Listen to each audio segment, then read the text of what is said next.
بسم اللہ الرحمن الرحیم۔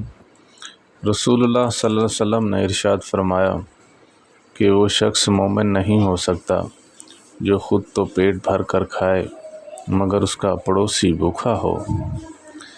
سیدنا ابو امامہ رضی اللہ تعالیٰ عنہ سے مروی ہے کہ نبی کریم صلی اللہ علیہ وسلم نے فرمایا، جس شخص نے ہر فرض نماز کے بعد آیت الکرسی پڑھی اسے جنت میں داخل ہونے سے صرف محترم نے روک رکھا ہے، یعنی وہ مرتے ہی جنت میں داخل ہو جائے گا۔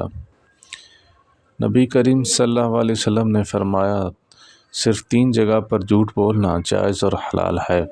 ایک کہ آدمی اپنی بیوی سے بات کرے تاکہ اس کو راضی کر لے، دوسرا جنگ میں جھوٹ بولنا، تیسرا ان لوگوں کے درمیان صلح کرانے کے لیے جھوٹ بولنا ہے۔